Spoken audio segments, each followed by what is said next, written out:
Hello बच्चों, देखिए last lecture में हमने हमारा एक नया चैप्टर चालू किया बच्चों, बायोमॉलिक्यूल्स। बराबर है, इंपॉर्टेंट चैप्टर है, आसान चैप्टर है, केमिकल रिएक्शंस ज़्यादा नहीं है। तो जिन बच्चों को केमिकल रिएक्शंस का डर लगता है तो उनके लिए तो ये अच्छी बात है कि ज़्यादा केमिकल रिएक्शन है ही नहीं इसमें, ना के बराबर। दो चार रिएक्शन है, वो भी ज़रूरत के हिसाब से ली हुई है। आपके बायोलॉजी ऐसा चैप्टर है बच्चों। हमने लास्ट लेक्चर में व्हाट आर बायोमॉलिक्यूल्स, बायोमॉलिक्यूल्स की डेफिनेशन देखी, एग्जांपल्स ऑफ बायोमॉलिक्यूल्स हमने देखे। बायोमॉलिक्यूल्स के अलावा और कौन कौन से सिंपल मॉलिक्यूल्स हमारे बॉडी के लिए आवश्यक है वो हमने देखा। फिर बच्चों हमने चालू किया कार्बोहाइड्रेट्स।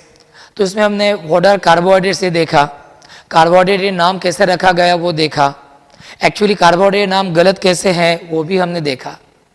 और लास्ट में हमने कार्बोहाइड्रेट की बच्चों मॉडर्न डेफिनेशन हमने देखी जो आपको याद है। अब वीडियो लेक्चर है बच्चों, तो इसलिए मैं रिवाइज नहीं करूंगा क्योंकि इसमें समय जाता है बहुत। आप वो लेक्चर देख लीजिए, मैंने बहुत अच्छे से वहाँ पे लिया है। और आप यदि वो देखते हैं तो ये चैप्टर, ये लेक्चर भी आपको अच्छे से समझ में आएगा। तो यदि ये लेक्चर आप चाहते हैं कि आपको अच्छे से समझे तो जरूरी है कि वो लेक्चर आप पहले देखिए, समझ लीजिए, फिर ये लेक्चर हमें समझेगा। चलो बच्चों, आज हम एक नया टॉपिक चालू करने जा रहे हैं जिसका नाम है क्लासिफिकेशन ऑफ कार्बोहाइड्रेट्स। कार्बोहाइड्रेट्स तो बहुत सारे बच्चों। कार्बोहाइड्रेट्स का सिस्टमैटिक स्टडी करने के लिए हमने क्या किया, हमने कार्बोहाइड्रेट्स का क्लासिफिकेशन किया। कौन से बेसिस पर किया कार्बोहाइड्रेट का classification? On the basis of their hydrolysis behaviour. एक बार और बोलता हूं, carbohydrates are classified on the basis of their hydrolysis behaviour. यानी कि कार्बोहाइड्रेट के हाइड्रोलिसिस बिहेवियर के आधार पर हमने कार्बोहाइड्रेट्स का दो पार्ट्स में क्लासिफिकेशन किया। एक है सिंपल कार्बोहाइड्रेट्स और दूसरा है कॉम्प्लेक्स कार्बोहाइड्रेट। बरोबर, यानी कि कार्बोहाइड्रेट का हाइड्रोलिसिस होता है कि नहीं होता है, इस आधार पर बच्चों हमने कार्बोहाइड्रेट्स का दो पार्ट्स में क्लासिफिकेशन किया।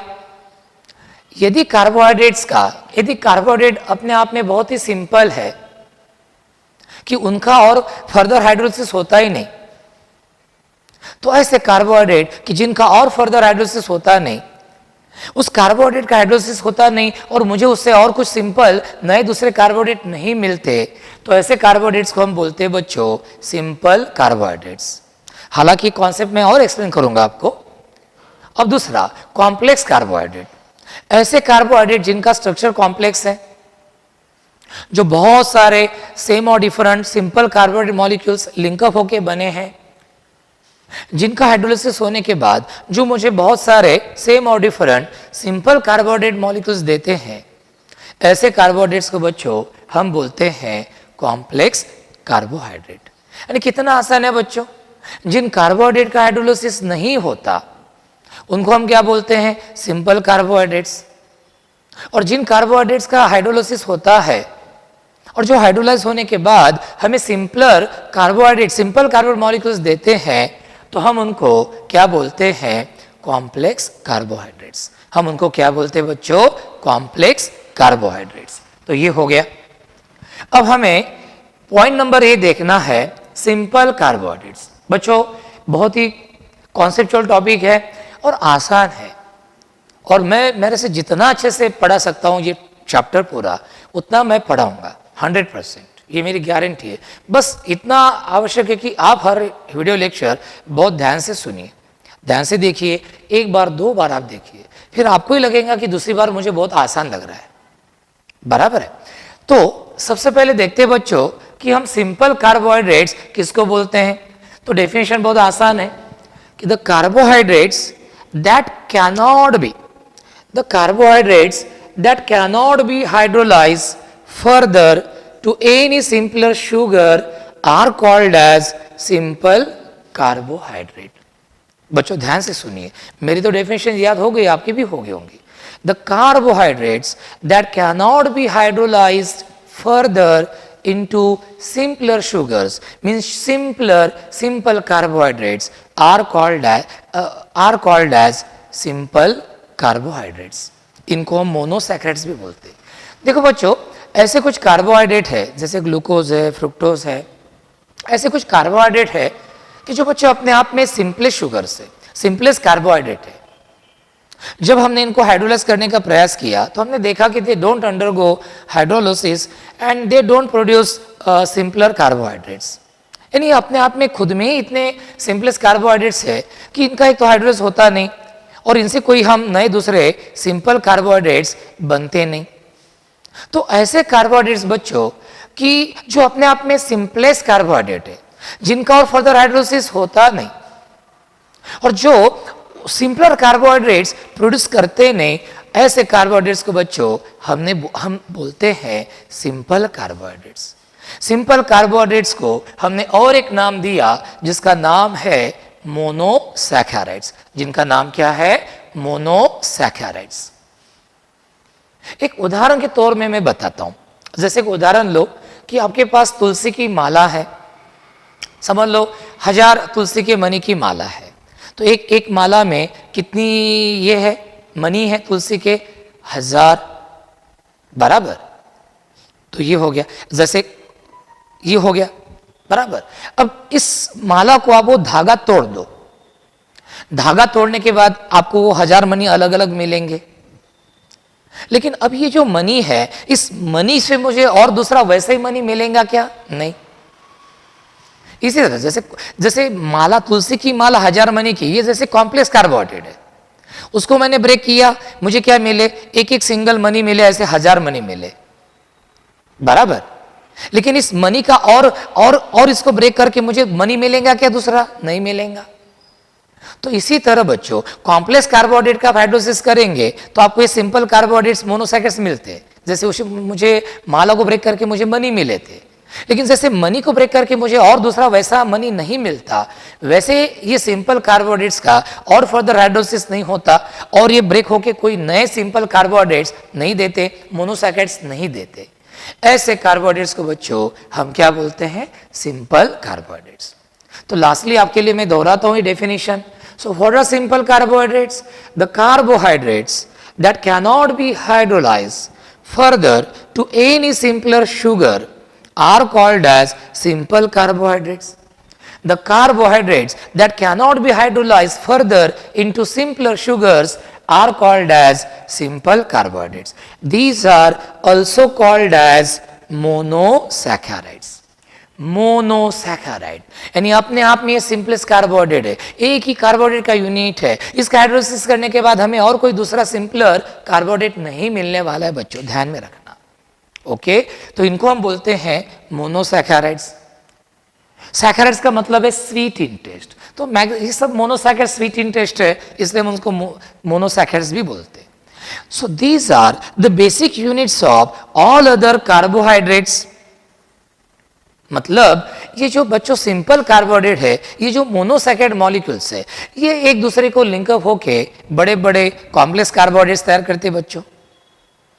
ये मोनोसैकेराइड यूनिट्स जिस लिंकेज की मदद से लिंकअप होते हैं, उस लिंकेज को हम बोलते हैं ग्लाइकोसिडिक लिंकेज। क्या बोलते हैं उस लिंकेज को? Glycosidic linkage.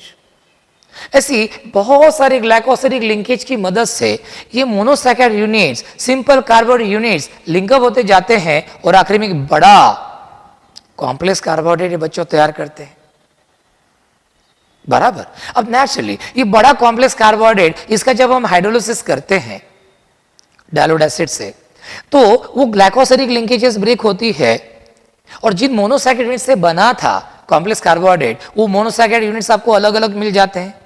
सेम भी हो सकते हैं, डिफरेंट भी हो सकते हैं मोनोसैकेराइड यूनिट्स। तो ये जो मोनोसैकेराइड्स है बच्चों, ये जो सिंपल कार्बोहाइड्रेट्स है, ये जो मोनोसैकेराइड्स है, these are the basic units of all other complex carbohydrates. Complex carbohydrates hydrolyse करने के बाद आपको सिंपल और डिफरेंट मोनोसैकेराइड यूनिट्स देते हैं। आपको ऐसे कितने मोनोसैकेराइड यूनिट्स मालूम है? तो आपको ऐसे कितने मोनोसैकेराइड यूनिट्स मालूम है? तो 20 मोनोसैकेराइड यूनिट्स मालूम है। 20 मोनोसैकेराइड यूनिट्स, 20। ओके तो ये आंकड़ा ध्यान में रखना कि 20 monosaccharides are known to occur in nature. Nature में नियर अबाउट ऐसे 20 मोनोसैकेराइड यूनिट्स हमने ढूंढ निकाले हैं बच्चों। तो इस तरह से ये हो गया हमारा मोनोसैकेराइड्स सिंपल कार्बोहाइड्रेट्स के बारे में। मुझे आशा है बच्चों कि ये कॉन्सेप्ट आपको अच्छे से समझ में आएंगे। जैसे 1000 मनी की तुलसी की माला, ये कॉम्प्लेक्स कार्बोहाइड्रेट है। जैसे तुलसी के माला में 1000 मनी है, वैसे कॉम्प्लेक्स कार्बोहाइड्रेट के एक मॉलिक्यूल में हजारों सेम और डिफरेंट मोनोसैकेराइड्स लिंक हुए रहते हैं with help of glycosidic linkage. अब जैसे हम वो तुलसी की माला को धागा ब्रेक करते हैं तो ये सब मनी अलग अलग हो जाते हैं तुलसी के मनी। उसी तरह कॉम्प्लेक्स कार्बोहाइड्रेट का हाइड्रोलिसिस करेंगे तो ग्लाइकोसिडिक लिंकेजेस ब्रेक होंगे और आपको सेम और डिफरेंट सैकड़ों ये मोनोसैकेराइड यूनिट्स आपको अलग अलग होते हुए दिखाई देंगे। ओके, ऐसे हमें 20 मोनोसैकेराइड्स मालूम है जो नेचर में हमें देखने को मिलते हैं। चलो अब हमें बच्चों आगे देखना है। अब हमें आगे देखना, इधर आ जाइए। अब हमें देखना है क्लासिफिकेशन ऑफ मोनोसैकेराइड्स और सिंपल कार्बोहाइड्रेट। ये जो मोनोसैकेराइड्स है, ये जो सिंपल कार्बोहाइड्रेट्स है, तो इनका हमें क्या देखना है? Classification of monosaccharides. ये देखिए मोनोसैकेराइड्स है। मोनोसैकेराइड्स का दो बातों के आधार पर, दो कॉन्सेप्ट्स के आधार पर हमने इनके दो प्रकार का क्लासिफिकेशन किया। पहले प्रकार का classification on the basis of functional group. ये वो जो मोनोसैकेराइड्स है बच्चों, सिंपल कार्बोहाइड्रेट्स, इनमें फंक्शनल ग्रुप कौन है? एल्डेहाइड ग्रुप है या कीटोनिक ग्रुप है? इस आधार पर हमने इनके दो पार्ट्स किए।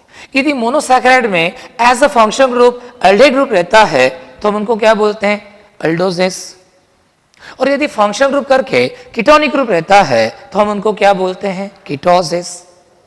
सो remember, on the basis of functional group, monosaccharides are classified into two types. If monosaccharide contains aldehyde group, we will call it as aldose, in general aldoses. But if it contains ketonic group, then it is called as ketoses. इसके बाद दूसरा प्रकार जैसे मैं बताता हूं, aldoses। जैसे इधर आ जाइए, इधर आ जाइए। जैसे ये एग्जाम्पल है, जैसे ये एग्जाम्पल है बच्चों, इसमें कौन सा ग्रुप है? अरे CHO ग्रुप है, तो एक अल्डोज है। कौन? एक अल्डोज है। और इधर आ जाइए, इधर आ जाइए। ये अब इसमें कौन सा ग्रुप है? कीटोनिक ग्रुप है। इसके नाम वगैरह मैं बताऊंगा बाद में। कीटोनिक ग्रुप है तो इसको मैं इन जनरल क्या बोलूंगा? कीटोज बोलूंगा। तो अल्डेहाइड ग्रुप रहा तो अल्डोज, कीटोनिक ग्रुप रहा तो कीटोज। चलो अब इधर आते वापस अपने। अब देखिए मोनोसैकेराइड्स में on the basis of number of carbon atoms, monosaccharide के एक मॉलिक्यूल में कितने कार्बन एटम हैं? जैसे 3 कार्बन एटम रहे तो हम उनको क्या बोलते हैं? ट्रायोजेस। 4 कार्बन रहे तो क्या बोलते हैं? टेट्रोजेस। 5 कार्बन रहे तो उनको क्या बोलते हैं? पेंटोजेस। और 6 कार्बन रहे तो हम उनको क्या बोलते हैं? हेक्सोसेस। तो on the basis of number of carbon atom in the chain of monosaccharides are classified as trioses, tetroses, pentoses, hexoses, etc. जैसे उदाहरण के तौर में मैं बताता हूं आपको। चलो इधर आ जाइए, ये टेबल थोड़ा सा देख लीजिए। ये अब जैसे बच्चों, इसमें कितने कार्बन की चेन है? 3। एक ये क्रॉस यानी कार्बन है, 1 2 3, तो ये ट्रायोज है, अल्डेहाइड ग्रुप है, तो इसको मैं अल्डो ट्रायोज बोलूंगा। इसमें 4 कार्बन की चेन है, 1 2 3 4, और अल्डेहाइड ग्रुप है, अल्डो टेट्रोज। इसमें 5 कार्बन की चेन है और अल्डेहाइड ग्रुप है, अल्डो पेंटोज। इसमें 6 कार्बन की चेन है और अल्डेहाइड ग्रुप है, तो अल्डो हेक्सोस। इसमें देखो नीचे 3 कार्बन की चेन है और कीटोनिक ग्रुप है, तो इसको मैं बोलूंगा कीटो ट्रायोस। 4 कार्बन की चेन है, कीटोनिक ग्रुप है, तो इसको मैं क्या बोलूंगा? कीटो टेट्रोस। ये 5 कार्बन की चेन है और कीटोनिक ग्रुप है, तो इसको मैं क्या बोलूंगा? कीटो पेंटोस। इसमें 6 कार्बन की चेन है और कीटोनिक ग्रुप है, तो इसको मैं क्या बोलूंगा? कीटो हेक्सोस। तो इस तरह कितने कार्बन एटम है मोनोसैकेराइड मॉलिक्यूल में, इस आधार पर हमने मोनोसैकेराइड्स के बच्चों कितने प्रकार कैसे किए? ट्रायोजेस, टेंटोजेस, पेंटोजेस, हेक्सोसेस, हेप्टोजेस, इस तरह। ओके, तो मोनोसैकेराइड का एक क्लासिफिकेशन है फंक्शनल ग्रुप के आधार पर, अल्डोजेस और कीटोजेस। और दूसरा क्लासिफिकेशन है on the basis of number of carbon atom, trioses, tetroses, pentoses, hexoses, etcetera. तो इस तरह। तो ये हो गया बच्चों हमारा क्लासिफिकेशन ऑफ मोनोसैकेराइड्स। चलो अब अगला टॉपिक देखते हैं बच्चों। Fischer projection formula, Fischer projection formula. अब बच्चों देखो, कार्बोहाइड्रेट में कार्बन एटम की चेन रहती है, कार्बन एटम की चेन रहती है, चेन में कार्बन एटम रहते हैं। तो चेन के जो कार्बन एटम से बच्चों हम particularly asymmetric carbon atom, carbohydrate में असिमेट्रिक कार्बन रहते हैं, एक छोड़ के सब में असिमेट्रिक कार्बन रहते हैं, एक या एक से ज्यादा। सिर्फ एक डाइड्रॉक्सी एसीटोन नाम का है मोनोसैकेराइड, उसमें असिमेट्रिक कार्बन नहीं है। तो ये जो असिमेट्रिक कार्बन से बच्चों, ये हम क्रॉस लाइन से दिखाते हैं। अब जैसे सिंगली बॉन्डेड कार्बन है, टेट्राहेड्रल कार्बन है, 4 सिंगल बॉन्ड फॉर्म करता है। तो ये जो क्रॉस है बच्चों, ये जो क्रॉस है, वर्टिकल लाइन है, ये हॉरिजॉन्टल लाइन है। तो ये जो यहाँ पे है, ये कौन है? असिमेट्रिक कार्बन एटम है बच्चों, कायरल कार्बन एटम है, टेट्राहेड्रल कार्बन एटम है, असिमेट्रिक कार्बन एटम है, बराबर। अब हमारे कार्बोहाइड्रेट मॉलिक्यूल्स तो बच्चों 3 डायमेंशनल होते हैं, उनको लेंथ ब्रेड्थ हाइट सब होती है। लेकिन हमारी नोट्स का कागज, हमारा बोर्ड ये जो है, तो ये होते बच्चों 2 डायमेंशनल। क्या होते बच्चों? ये 2 डायमेंशनल होते हैं। तो हम क्या करते हैं, ये असिमेट्रिक कार्बन ऐसे दिखा है मैंने, 2 लाइन का क्रॉस जहां पे हो गया वो पॉइंट यानी असिमेट्रिक कार्बन। अब ये जो हॉरिजॉन्टल बॉन्ड्स दिख रहे हैं आपको, ये और ये वाला, पहले और दूसरे नंबर वाला, ये जो हॉरिजॉन्टल बॉन्ड्स है बच्चों, ये बॉन्ड्स आपके तरफ आने वाले बॉन्ड्स है, bonds coming towards you, horizontal bonds.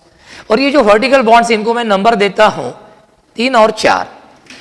ये जो वर्टिकल बॉन्ड्स है बच्चों, ये आपसे दूर जाने वाले बॉन्ड्स है, bonds going away from observer, bonds going away from observer.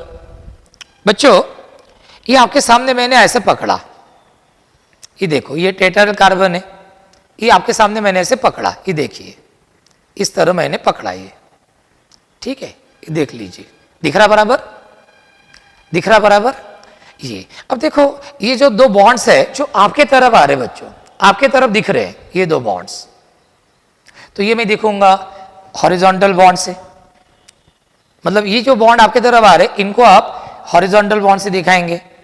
और ये जो बॉन्ड्स है बच्चों जो आपसे दूर जा रहे, जो मेरे तरफ आ रहे, आपसे दूर जा रहे, तो ये आपसे दूर जाने वाले बॉन्ड्स हम दिखाते हैं वर्टिकल लाइन से। तो वर्टिकल बॉन्ड, वर्टिकल लाइन यानी bonds going away from the observer, away from you, और हॉरिजॉन्टल बॉन्ड्स, हॉरिजॉन्टल लाइंस यानी कि bonds coming towards observer, bond coming towards observer, इस तरह। तो जो बॉन्ड्स आपके तरफ आ रहे हैं, they are shown by horizontal lines, और जो बॉन्ड्स आपसे दूर जाते हैं, these are shown by vertical lines. Bonds coming towards you shown by horizontal lines and bonds going away from you shown by vertical lines. और ये cross, ये point, 2 line का क्रॉस जो है वो इंटरसेक्शन पॉइंट यानी कि असिमेट्रिक कार्बन एटम बच्चों। तो ये हो गया इसके बारे में। तो चलो ये हो गया पूरा इसके बारे में। दूसरी बात बच्चों, कार्बोहाइड्रेट में ज्यादातर कौन से ग्रुप्स रहते हैं? एक तो अल्डेहाइड ग्रुप रहता है, कीटोनिक ग्रुप रहता है, समझ लो, जैसे अल्डोज रहा तो अल्डेहाइड ग्रुप रहेगा, CH-OH ग्रुप रहेंगे, कार्बन चेन के बीच में CH ग्रुप रहते हैं, और आखिरी में CH2OH ग्रुप रहता है। देखेंगे हम बाद में। ये इधर आ जाओ, इधर थोड़ा सा। जैसे कार्बोहाइड्रेट में जनरली क्या रहता है? CH ग्रुप, अल्डोज रहा CH ग्रुप रहता है, CH-OH ग्रुप रहता है और CH2OH ग्रुप रहता है। यदि कीटोज रहा तो CH2OH ग्रुप रहते हैं और कीटोनिक ग्रुप रहता है। अब कार्बोहाइड्रेट में लंबी लंबी है ना, लंबी लंबी, वापस इधर आ जाइए। अब कार्बोहाइड्रेट में बच्चों लंबी लंबी कार्बन चेन रहती हैं। ये लंबी कार्बन चेन हम कन्वीनियंटली वर्टिकल चेन करके दिखाते हैं, जैसे अभी आपने एग्जांपल देखा उसमें वर्टिकल चेन्स दिखाई मैंने। अब ऊपर कौन से ग्रुप को लिखना, बीच में कौन से ग्रुप को लिखना और नीचे कौन से ग्रुप को लिखना, तो रूल बच्चों बहुत सिंपल है। वो जो मोनोसैकेराइड है, मोनोसैकेराइड को स्ट्रक्चर आपको वर्टिकली लिखना है, ऊपर से नीचे तक वर्टिकल लिखना है आपको, ऊपर से नीचे तक। तो कैसे लिखेंगे? ऊपर कौन सा ग्रुप रहेगा? जिस ग्रुप में कार्बन के ऑक्सीडेशन स्टेट सबसे हाईएस्ट है, और जैसे आप नीचे नीचे जाएंगे उस ग्रुप में कार्बन के ऑक्सीडेशन स्टेट क्या होनी चाहिए? कम कम कम। अब जैसे देखो, अब इसमें देखो, ये इधर आ जाइए वापस। जैसे इधर CHO ग्रुप भी है, ये कार्बन है यानी CH-OH और ये CH2OH है। अब CH ग्रुप में देखो बच्चों, CH ग्रुप में कार्बन के ऑक्सीडेशन स्टेट कितने हैं? समझ लो मुझे कार्बन मालूम नहीं, ऑक्सीडेशन स्टेट, हाइड्रोजन की +1 लेते बच्चों आपको मालूम है, ऑक्सीजन की -2 लेते। इस अल्डेहाइड ग्रुप को न्यूट्रल समझते हैं। अल्डेहाइड ग्रुप को न्यूट्रल समझते हैं मतलब इन सबके ऑक्सीडेशन स्टेट की सम कितनी आनी चाहिए? 0। अब -2 और +1 कितना होता है? -1। उधर गया तो क्या होता है? +1। यानी बच्चों अल्डेहाइड ग्रुप में कार्बन की ऑक्सीडेशन स्टेट कितनी है? +1। +1 ये ऑक्सीडेशन स्टेट कार्बोहाइड्रेट में हाईएस्ट रहती है। तो हमेशा जब आप मोनोसैकेराइड का स्ट्रक्चर वर्टिकल लिखेंगे, कार्बन चेन वर्टिकल लिखेंगे, तो अल्डेहाइड ग्रुप सबसे ऊपर रहेगा आपका, क्योंकि उसमें कार्बन की ऑक्सीडेशन स्टेट हाईएस्ट है, +1। अब देखते हैं दूसरा CH ग्रुप। CH ग्रुप बीच में रहते हैं, क्यों? अब ये कार्बन है बराबर, कार्बन का मालूम नहीं ऑक्सीडेशन स्टेट इसमें क्या है, तो 2 हाइड्रोजन का +2 और ऑक्सीजन का -2, पूरा ग्रुप न्यूट्रल समझो, तो सबकी सम क्या आएंगी? 0। +2 और -2 क्या होगा? 0। 0 मतलब इसमें कार्बन की ऑक्सीडेशन स्टेट क्या है बच्चों? 0, +1 से कम है। तो CH ग्रुप ऊपर रहेगा जब हम मोनोसैकेराइड का वर्टिकल स्ट्रक्चर लिखेंगे, क्योंकि उसमें कार्बन की ऑक्सीडेशन स्टेट हाईएस्ट है, +1। CH ग्रुप बीच में रहेंगे। अब CH2 ग्रुप लो, CH2OH ग्रुप लो बच्चों, इसमें कार्बन का मालूम नहीं, 2 और 1 3 हाइड्रोजन है, 3 हाइड्रोजन का +3 और ऑक्सीजन का क्या होगा? -2। अब इसकी सम क्या आनी चाहिए? 0, क्योंकि हम इस ग्रुप को क्या समझ रहे हैं? न्यूट्रल। +3 और -2 कितना होता है बच्चों? +3 और -2 +1। +1 इक्वल टू के उधर गए तो क्या होता है? -1। यानी कि इसमें कार्बन के ऑक्सीडेशन स्टेट CH2 ग्रुप में क्या है? -1, लोएस्ट। और इसीलिए जब आप मोनोसैकेराइड का वर्टिकल स्ट्रक्चर लिखेंगे तो CH2 ग्रुप लोएस्ट पोजीशन पर रहेगा। तो जब भी आप अल्डोस को लिखेंगे स्ट्रक्चर तो CH group top most position पर रहेगा, CH ग्रुप बीच में रहेंगे और CH2 ग्रुप सबसे नीचे रहेगा। ओके, तो ये बात आपने ध्यान में रखना। तो 3 डायमेंशनल कार्बन मॉलिक्यूल्स को 2 डायमेंशनल पेपर पर उतारने का एक तरीका, उसको हम बोलते हैं Fischer projection formula. Okay, Fischer carbohydrate में जो असिमेट्रिक कार्बन्स होते हैं, कायरल कार्बन होते हैं, they are shown by intersection of vertical and horizontal line. ये जैसे यहां पे मैंने दिखा है, each intersection of vertical and horizontal line made by vertical and horizontal line represents chiral carbon atom। अब इसमें जो horizontal bonds है, समझ लो 3 dimensional structure में these bonds are coming towards the observer, towards you। जैसे मैंने अभी दिखाया कि आपके तरफ आने वाले bonds ये horizontal line से, और आपसे दूर जाने वाले bonds बच्चों किसे दिखाएंगे हम? vertical line से। vertical structure जब आप मोनोसैकेराइड का रिप्रेजेंट करेंगे तो CH ग्रुप जिसमें कार्बन की ऑक्सीडेशन स्टेट हाईएस्ट है, +1, वो सबसे ऊपर की पोजीशन ले लेगा। फिर CH2 ग्रुप उसमें कार्बन की ऑक्सीडेशन लोएस्ट है, -1, वो सबसे नीचे रहेगा। और CH ग्रुप और CH2 ग्रुप इनके बीच में क्या आएंगे? CH ग्रुप, क्योंकि CH ग्रुप में कार्बन की ऑक्सीडेशन स्टेट ना एकदम +1 है ना एकदम कम है, -1, वो है 0। तो CH group will be always at the top position, CH group will be in the middle portion and CH2 group will be at the lowest position. तो ये हो गया बच्चों हमारा सब इसके बारे में। तो इस तरह से ये हमारा हो गया, लगे तो ये बराबर समझ लीजिए। PDF फाइल की नोट्स मैंने भेजी, वो आप देख लीजिए। चलो, तो ये हो गया हमारा फिशर प्रोजेक्शन फार्मूला के बारे में। तो यहाँ पे मैंने ये ऑक्सीडेशन स्टेट निकाल के दिखाई हर एक की। इसमें 0 है कार्बन की ऑक्सीडेशन स्टेट, इसमें +1 है, और CH2H में क्या है? -1 है। चलो, अब हम अगला टॉपिक देखते हैं बच्चों। फिशर प्रोजेक्शन फॉर्मूला हो गया, नोट्स में से पढ़िए, कोई डाउट रहा तो मुझे पूछिए। D and L sugar, capital D and capital L। अब आपने हैलो अल्केन्स में स्मॉल d स्मॉल l देखा है, dextro small d for dextro, small l for laevo, वो आपने देखा है बच्चों। वो स्मॉल d स्मॉल l का in capital D capital L के साथ कोई संबंध नहीं, कोई संबंध नहीं, कहीं गेंदनस नहीं। कैपिटल डी और कैपिटल एल का जो रोल है वो बिल्कुल अलग ही है। कैपिटल टी कैपिटल एल ये कंपाउंड डेक्स्ट्रोट्री है कि लेरोट्री ये बताता ही नहीं, कंपाउंड ऑब्जेक्टिव है कि नहीं ये बताने का काम ही नहीं करते। वो काम डी और स्मॉल डी और स्मॉल एल का है, और इनका स्मॉल डी स्मॉल एल से कुछ लेना देना नहीं, यही मैं पहले बताता हूँ। कैपिटल डी और कैपिटल एल क्या बताते हैं ये मैं बताता हूँ। कौन से मोनोसैकेराइड को, कार्बोहाइड्रेट को कैपिटल डी को बिलोंग करता है बोलते हैं, कौन से कार्बोहाइड्रेट को वो कैपिटल एल को बिलोंग करता है ऐसा बोलते हैं, ये सब हमें यहां पे देखना है। अब ये देखिए, ये CHO, ये CHOH और ये CH2OH, CHO, CHOH और ये CH2OH, ये हो गया। बच्चों ये नेचुरली ऑकरिंग, ये ग्लिसरॉल्डेहाइड है, और जो नेचुरली ऑकरिंग ग्लिसरॉल्डेहाइड है ना, उसको ये लिखते हैं हम प्लस ग्लिसरॉल्डेहाइड। क्या लिखते हैं बच्चों हम उसको? प्लस ग्लिसरॉल्डेहाइड। नेचुरल ऑकरिंग ग्लिसरॉल्डेहाइड ये डेक्स्ट्रोरोटेट रहता है तो हम बोलते हैं उसको प्लस ग्लिसरॉल्डेहाइड।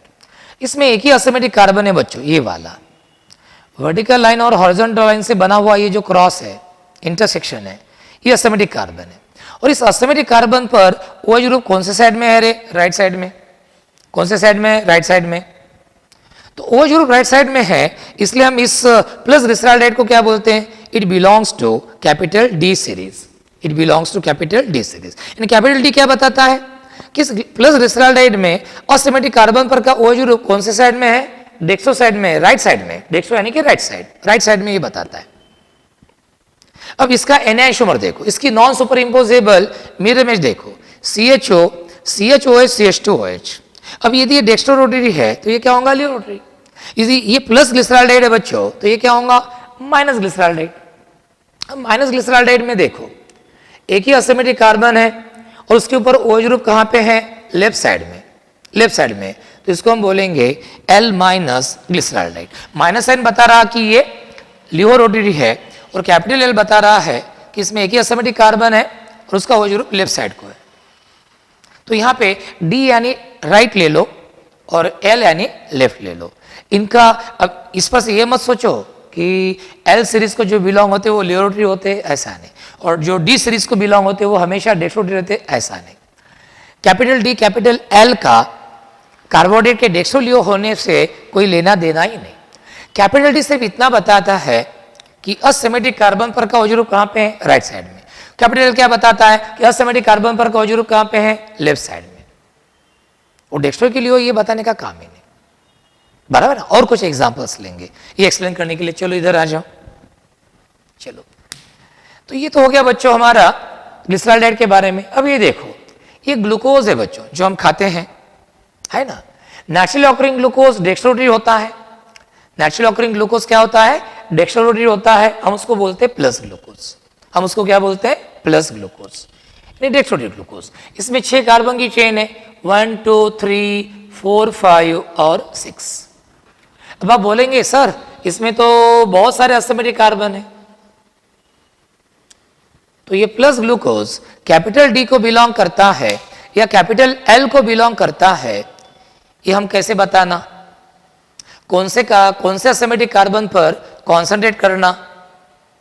बच्चों आपके मोनोसैकेराइड में यदि एक से ज्यादा एसिमेट्रिक कार्बन रहते हैं, आपके मोनोसैकेराइड में यदि एक से ज्यादा एसिमेट्रिक कार्बन रहते हैं, तो वो मोनोसैकेराइड कैपिटल D को बिलोंग करता है या कैपिटल L सीरीज को बिलोंग करता है, ये बताने के लिए आप हमेशा जो एसिमेट्रिक कार्बन्स है, जैसे इसमें 2 3 4 5 नंबर के, तो उसमें जो लोएस्ट एसिमेट्रिक कार्बन है, वर्टिकल चेन में जो लोएस्ट एसिमेट्रिक कार्बन है उसके ऊपर कॉन्सेंट्रेट करो। ऊपर वाले की तरफ देखो भी मत, कोई जरूरत भी नहीं। तो लोएस्ट एसिमेट्रिक कार्बन पर का OH ग्रुप कहां पे है? राइट साइड में, डेक्स्ट्रो साइड में, राइट साइड में। तो बोलो कि plus glucose belongs to capital D series. बोलो कि plus glucose belongs to capital D series. आप बोलेंगे सर 2 3 4 उन कार्बन पर के OH ग्रुप की पोजीशन देखने की जरूरत है क्या? बिल्कुल नहीं। यदि आपके मोनोसैकेराइड का वर्टिकल चेन स्ट्रक्चर आपने लिखा, उसमें एक से ज्यादा एसिमेट्रिक कार्बन है, तो आप उन एसिमेट्रिक कार्बन में से, जैसे यहां पे 4 है, 2 3 4 5, आप उनमें से लोएस्ट एसिमेट्रिक कार्बन पर आपका ध्यान कॉन्सेंट्रेट कीजिए। ये देखो ये लोएस्ट है, ये तो ऊपर है, ये लोएस्ट है। लोएस्ट एसिमेट्रिक कार्बन पर का OH ग्रुप कहां पे है? राइट साइड में, राइट डेक्स्ट्रो साइड में, राइट साइड में। तो बोलना plus glucose belongs to capital D series.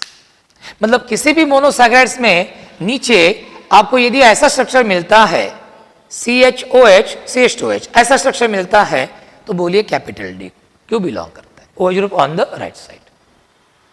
Capital D ये बताता नहीं कि ऊपर वाले जो एसिमेट्रिक कार्बन है 2 3 4, तो इन ऊपर वाले एसिमेट्रिक कार्बन पर ओ ग्रुप की पोजीशन क्या है, लेफ्ट या राइट, उसके बारे में वो बताता है। कैपिटल डी हमें सिर्फ इतना बताता है बच्चों कि जब आप मोनोसैकेराइड्स का वर्टिकल चेन वाला स्ट्रक्चर लिखते हो तो कैपिटल टी सिर्फ इतना बताता है कि भाई जो एसिमेट्रिक कार्बन है 4, उसमें से सबसे लोएस्ट निचला लोएस्ट एसिमेट्रिक कार्बन पर ओ ग्रुप की पोजीशन कहां पे, राइट साइड में, डेक्सो साइड में, तो कैपिटल डी। इसलिए हम बोलते हैं कि plus glucose belongs to capital D series. अब इसका एन आइसोमर निकालो, इसकी non superimposable mirror image देखो, देखो इसकी इमेज यहाँ पे और इनकी इमेज इधर है। अब इसमें देखो, इसमें भी 6 कार्बन की चेन है बच्चों, 6 कार्बन की चेन है बराबर। ये सब कार्बन एसिमेट्रिक कार्बन है ये वाले। इसमें सबसे लोएस्ट एसिमेट्रिक कार्बन देखो और लोएस्ट एसिमेट्रिक कार्बन पर आप देखो कि ओ ग्रुप कहां पे है, लेफ्ट साइड में है, लेफ्ट साइड में है ना, लिहो साइड में है, तो हम बोलेंगे कि this monosaccharide belongs to L series, capital L series. तो जो लिहोरोटिक ग्लूकोज है, जो इसका एनाइसोमर है, जो माइनस ग्लूकोज है, it belongs to capital L series. अब बच्चों के मन में सवाल क्या आता है, सर देखो सर डेक्स्ट्रो ग्लूकोज है, प्लस ग्लूकोज है कैपिटल डी को, तो सर डेक्स्ट्रो डी कंपाउंड हमेशा कैपिटल डी को बिलोंग करता है क्या? नहीं नहीं नहीं नहीं, बिल्कुल नहीं। कैपिटल डी का कंपाउंड के डेक्स्ट्रो ली होने से कोई संबंध ही नहीं बच्चों। तो आपका कहना होगा सर कोई कार्बोनेट कैपिटल डी को बिलोंग कर रहा है, तो कैन इट बी लियोरोटरी? 100%। हम देखेंगे एग्जाम्पल। ऐसे कुछ कार्बोनेट है कि जो लियोरोटरी है, लेकिन उनमें आप लोएस्ट एसिमेट्रिक कार्बन पर कोई ग्रुप देखो, वो राइट साइड में, डेक्सो साइड में है, तो we will call it as it belongs to capital D. Even laevo monosaccharides can belong to capital D. अब इधर देखो एल माइनस ग्लूकोज। अब बच्चों को क्या लगता है कि सर ये लिहोरोटरी जो है ग्लूकोज ये कैपिटल एल को बिलोंग करता है, तो हर बार सर लिहो कंपाउंड कैपिटल एल को बिलोंग करेंगे क्या? आंसर है नहीं, नॉट जरूरी। अब यहां पे आ गया बराबर। क्यों आ गया? क्योंकि ओ ग्रुप जो है लोएस्ट एसिमेट्रिक कार्बन पर का वो लेफ्ट साइड में, इसलिए। ऐसे बहुत सारे आप लिहोरोटरी कंपाउंड देखेंगे, ऐसे बहुत सारे आप लिहोरोटरी कंपाउंड देखेंगे कि वो कैपिटल डी को भी बिलोंग करते हैं। क्यों कैपिटल डी को बिलोंग करते हैं? क्योंकि उनमें लोएस्ट एसिमेट्रिक कार्बन पर का वो ग्रुप राइट साइड में रहता है, इसलिए कैपिटल डी को। तो एक बात ध्यान में रखो बच्चों, कैपिटल डी कैपिटल एल इन नोटेशंस का कार्बोहाइड्रेट के मोनोसैकेराइड्स के डेक्सोलियो होने से कोई संबंध है ही नहीं। कैपिटल डी सिर्फ आपको इतना बताएगा कि वर्टिकल चेन जो आपने लिखी, तो उसमें जो लोएस्ट एसिमेट्रिक कार्बन है तो उसके ऊपर का वो ग्रुप राइट साइड में, डेक्सो साइड में, तो लिखो capital D. Lowest asymmetric carbon पर का वो ग्रुप यदि लेफ्ट साइड में है तो लिखो कैपिटल एल, लिखो कैपिटल एल। इस तरह लिखो डेक्सो कंपाउंड इट इवन में belong to capital L also, capital D को ऑल्सो, है ना। और डेक्स्ट्रो कंपाउंड कैपिटल डी ला पण बिलोंग होऊ शकतो, कैपिटल एल ला पण बिलोंग होऊ शकतो। लिहो कंपाउंड कैपिटल एल ला पण बिलोंग होऊ शकतो, कैपिटल डी ला। कैपिटल डी फक्त पोरांना आपल्याला सांगतो की मोनोसॅकेराइडचं जे व्हर्टिकल स्ट्रक्चर तुम्ही लिहिलं त्यातला लोएस्ट असिमेट्रिक कार्बनचा ग्रुप राइट साइडला आहे बाबा, हे तो एवढं सांगतो। असं असेल तर डी, आणि जर लोएस्ट असिमेट्रिक कार्बनचा ग्रुप लेफ्ट साइडला असेल तर त्याला काय म्हणा मग? L, L minus glucose. तो इस तरह से बच्चों ये हो गया हमारा डी एंड एल शुगर्स। तो पुरानो कन्फ्युजन करून घ्यायचं नाही। एखादा मोनोसॅकेराइड दिला आणि म्हटलं सांगा इसमें से कौन डी कैपिटल डी को बिलोंग करता है, कैपिटल एल को। बच्चों वर्टिकल स्ट्रक्चर देखना, असिमेट्रिक कार्बन देखना, सबसे नीचे पोजीशन वाला सबसे लोएस्ट असिमेट्रिक कार्बन देखिए, ये है कहां पे? ग्रुप राइट साइड में, डेक्सो साइड में, कैपिटल डी।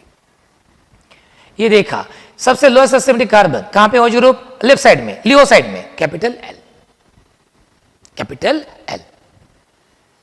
और ये भी बात में ध्यान में रखना कि ऐसा नहीं कि जो कैपिटल डी सीरीज को बिलोंग करता है वो हमेशा डेक्स्ट्रो डी होता है, नहीं। लिहो कंपाउंड में also belong to capital D series, dextro compound में also belong to L series.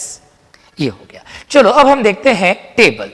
Table structure of some monosaccharides. बच्चों अब आपको मोनोसैकेराइड्स तो मालूम हो गए कि सभी बड़े बड़े कॉम्प्लेक्स कार्बोहाइड्रेट्स के बेसिक यूनिट्स होते हैं, इनको मोनोसैकेराइड्स बोलते हैं।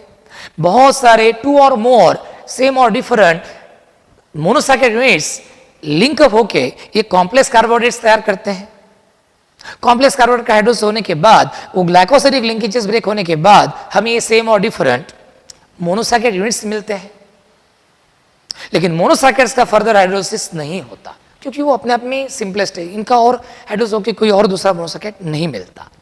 चलो अब आगे जाते हैं। ये सभी जो मोनोसैकेराइड्स है बच्चों, इनका जनरल फार्मूला होता है CnH2nOn। What is small n? Small n is the number of carbon atom. मतलब मोनोसैकेराइड्स में यदि n कार्बन रहते हैं तो उसके डबल रहते हैं हाइड्रोजन, और जितने कार्बन रहते हैं उतने क्या रहते हैं? ऑक्सीजन। जितने कार्बन रहते हैं उतने क्या रहते हैं? ऑक्सीजन। ठीक है, चलो अपन लेते हैं अब क्लास। क्लास में देखो फंक्शनल ग्रुप के आधार पर आपको मालूम है दो क्लासेस बनाए हैं, अल्डोजेस और कीटोजेस। कितने क्लासेस बनाए बच्चों हमने? दो, अल्डोजेस और कीटोजेस। चला अतः ट्रायोज। ट्रायोज मतलब 3 कार्बन। चलो इसमें 3 रखो, n की जगह पे 3, तो ये होगा C3H6O3। अब इसका एग्जाम्पल देखो, ये देखो CHO, CHOH, CH2OH। ये अभी हमने देखा बच्चों D प्लस ग्लिसरॉल्डेट, एक एसिमेट्रिक कार्बन है, OH ग्रुप राइट साइड में है तो ये होगा D प्लस ग्लिसरॉल्डेट। अब ये कीटो ट्रायस देखो बच्चों, 3 कार्बन की चेन है, कीटोनिक ग्रुप है, तो कीटो ट्रायस। इसका नाम है डाहाइड्रोक्सी एसीटोन।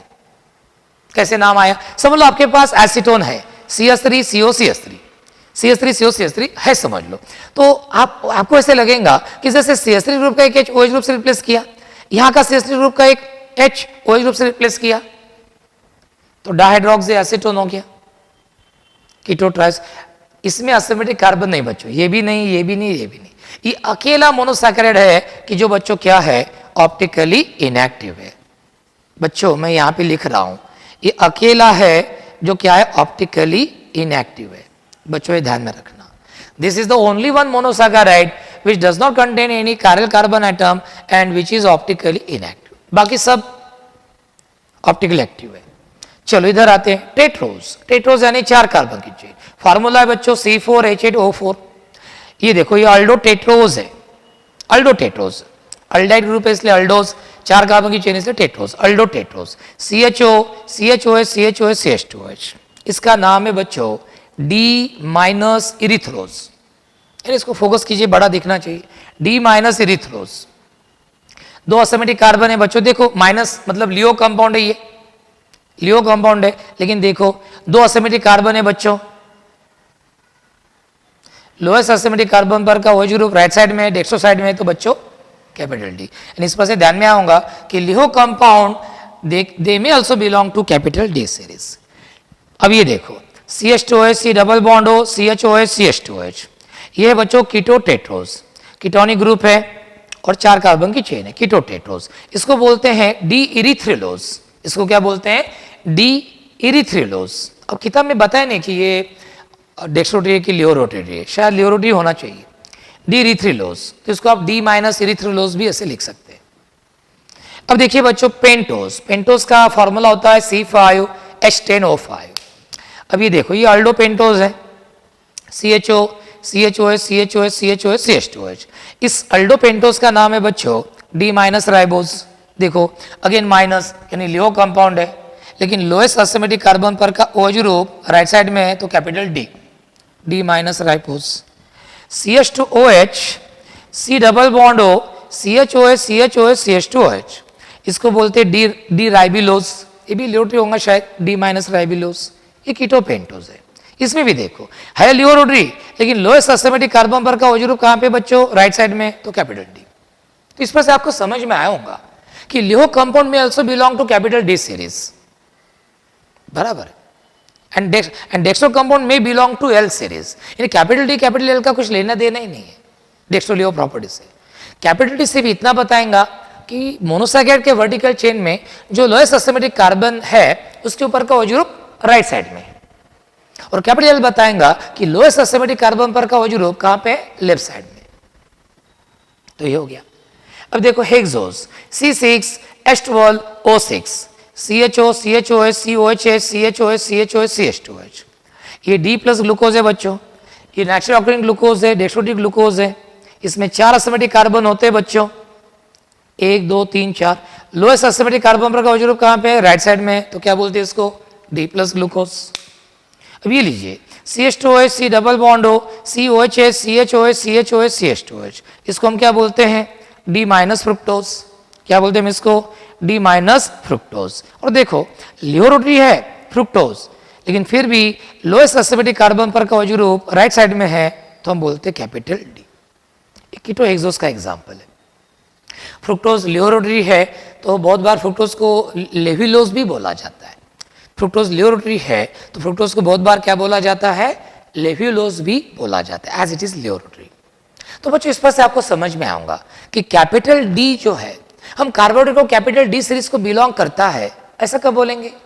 जब हम कार्बोहाइड्रेट का वर्टिकल स्ट्रक्चर लिखेंगे, असिमेट्रिक कार्बन देखेंगे, सबसे लोएस्ट असिमेट्रिक कार्बन पर का वजू रूप राइट साइड में रहा तो कैपिटल डी, लेकिन सबसे लोएस्ट असिमेट्रिक कार्बन पर का वजू रूप लेफ्ट साइड में रहा तो कैपिटल एल। तो capital D and capital L, these notations, they have to do nothing with the Dietrich-Lehoucq property of the substance. They just tell the position of OH group on the lowest asymmetric carbon in the vertical chain of monosaccharide. If OH group on the lowest asymmetric carbon of the vertical chain is on the right side, call it as capital D. It belongs to capital D. But if that OH group on the lowest asymmetric carbon in the vertical chain is on the left side, then we will call that carbohydrate belongs to capital L.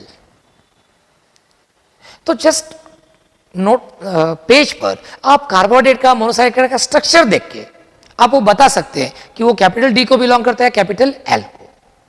लेकिन just structure देख के आप ये बता नहीं सकते कि compound dextro की लियो है। उसके लिए आपको एक्सपेरिमेंट आउट करना पड़ेगा, बराबर है। वो आपको ट्यूब में, पोलोमीटर ट्यूब में वो सॉल्यूशन लेना पड़ेगा सब्सटेंस का, उसमें से प्लेन थोड़ा लाइट पास करना पड़ेगा, बराबर है। और देखना पड़ेगा कि वो सॉल्यूशन प्लेन प्लस लाइट को टुवर्ड्स राइट घुमा रहा है, टुवर्ड्स लेफ्ट। टुवर्ड्स राइट घुमा रहा है तो डेक्स्ट्रो, टुवर्ड्स लेफ्ट घुमा रहा है तो लिहो। यानी without experiment we can not tell whether the monosaccharide is dextrorotatory और laevorotatory. We will have to carry out experiment for that. But to tell whether the carbohydrate belongs to capital D और capital L, there is no need to carry out any experiment. Just see the structure of that monosaccharide, vertical structure. Just see on which side OH group on the lowest asymmetric carbon is present. If it is on the right side, call it as capital D. You will say that it belongs to capital D. But if the OH group on the lowest asymmetric carbon is on the left side of the vertical chain, then you will say that carbohydrate, that monosaccharide belongs to capital L. तो ये हो गया बच्चों हमारा DNL sugars के बारे में। ये लेक्चर्स 2-3 बार आप देखिए, 2 बार तो कम से कम देखिए, और पीडीएफ फाइल नोट्स में से पढ़ लीजिए, ठीक है। इतना करेंगे तो ये टॉपिक आपका बहुत अच्छे से परफेक्ट हो जाएगा बच्चों। कुछ भी डाउट रहा तो मुझे व्हाट्सएप नंबर पर पूछिए, ठीक है। अब अगली बार हम कॉम्प्लेक्स कार्बोहाइड्रेट के बारे में बोलेंगे, कल हम कॉम्प्लेक्स कार्बोहाइड्रेट के बारे में देखेंगे, ठीक है। तब तक थैंक यू वेरी मच।